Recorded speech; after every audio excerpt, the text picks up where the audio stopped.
Bonjour, bonjour et bon retour sur la chaîne des jouets et des hommes. Aujourd'hui, pour continuer la série Bad Batch, on va s'occuper de notre ami Crosshair.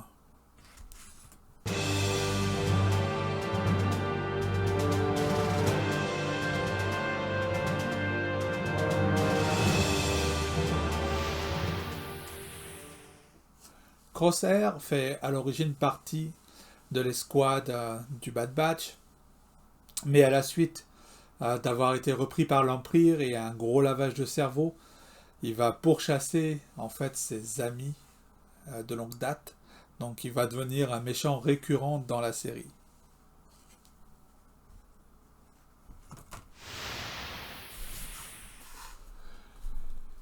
Comme pour la précédente, c'est les anciennes générations de boîtes Star Wars, avec le logo Star Wars de Black Series et le personnage qu'on voit derrière la partie vitrée.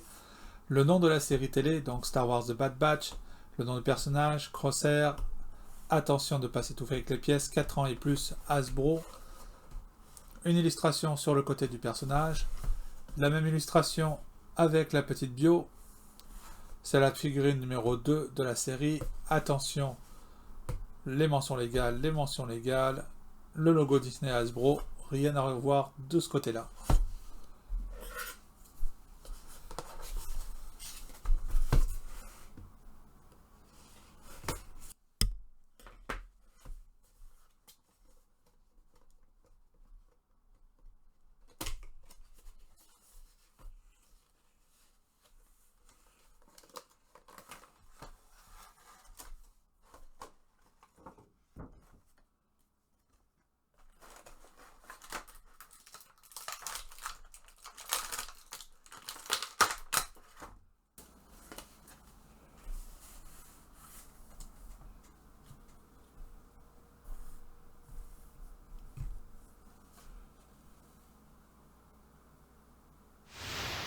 Regardons d'un petit peu plus près notre figurine.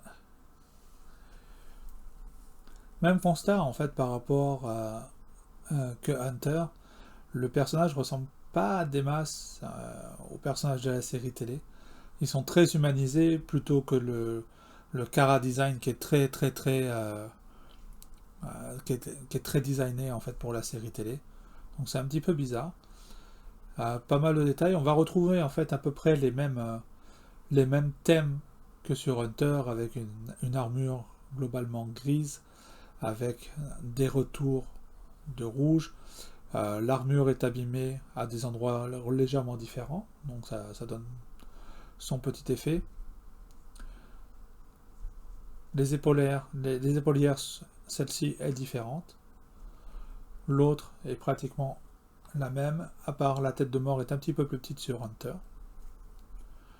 On retrouve une ceinture de munitions qui est passée sur le devant pour son fusil à lunettes, avec une ceinture, avec un motif argenté pour la boucle. Toujours autant de détails, c'est une figurine qui est très plaisante à regarder. On voit en fait comme une cible qui est tatouée sur son visage au niveau de son œil qui lui sert à regarder dans le scope de son arme. Crosshair en fait c'est un jeu de mots, c'est un tireur d'élite. Donc ça va être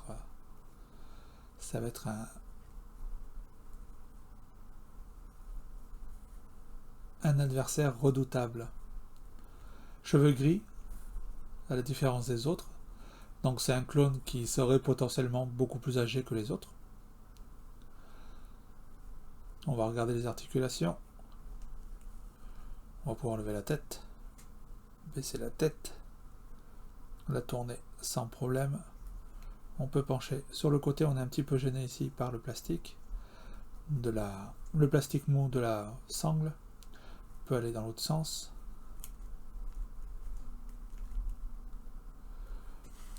On va pouvoir faire la rotation, mais il faut faire attention en fait à ce plastique là lorsqu'on fait la rotation du bras. On peut lever à 90. Toujours une simple articulation au niveau du coude, c'est vraiment décevant, surtout avec ce personnage là qui a une arme qu'on pourrait le mettre en position pour être un sniper. la rotation du poignet, la rotation au niveau du coude, avec la possibilité de monter et de descendre la main dans ce sens-là. Et donc si la figurine semble à l'autre, c'est ça, c'est exactement la même chose. On peut faire le pivot en haut et en bas, donc a priori c'est pratiquement le même moule qui est réutilisé pour chaque figurine. Bien sûr le pied en avant, on peut aller en arrière, on est gêné par le fessier, ça va être une simple articulation au niveau du genou, c'est aussi très décevant. On peut aller en arrière, on ne peut pas aller plus en arrière que c'est ce qu'on a gêné par la sculpture, on peut aller en avant, on peut faire le pivot sur les côtés, donc c'est pas mal ça pour cette figurine.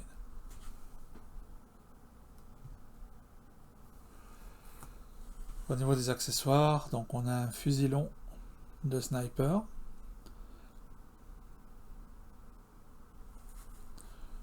pas mal de détails, c'est dommage qu'il n'y ait absolument aucune peinture de fait, ça aurait été sympa d'avoir un peu de métal, éventuellement un petit peu de bois sur la crosse ici, ou alors à l'arrière. Le même pistolet si je ne me trompe que Hunter. Le casque, pas mal détaillé, avec, comme c'est son œil pour pouvoir viser, une encoche pour pouvoir mettre le scope de l'arme.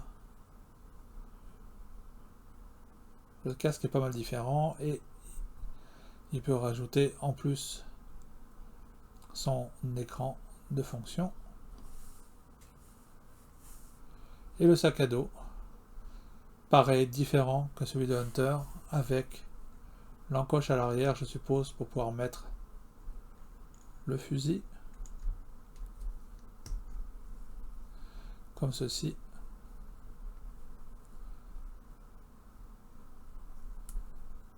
À moins que, ouais, ça va être plutôt, voilà, comme ça. Donc il peut avoir son fusil dans le dos. Mais il y a peu ou pas d'intérêt pour ça.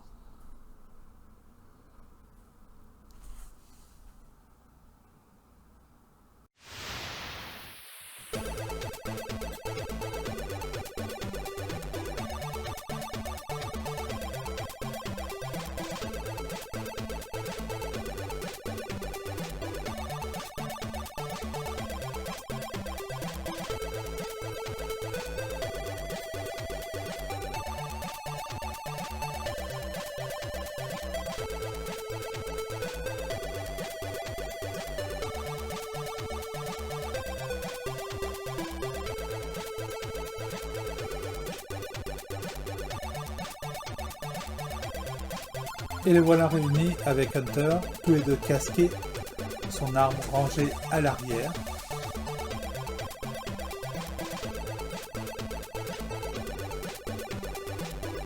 Ça va être une collection très cohérente, hein, puisque les armures sont à peu près du même style. J'ai malheureusement pas la version mais vilaine, en fait, lorsqu'il passe à l'ennemi totalement, où l'armure est totalement noire. C'est pas vraiment très très grave. Ceci donc va conclure cette vidéo. Si vous avez aimé, n'hésitez pas à lâcher un petit pouce en l'air, à vous abonner, laissez-moi un petit commentaire. Et on se retrouve très bientôt pour continuer le déballage. Et on va cette fois-ci déballer le Hate Trooper, qui est la troisième figurine de la série.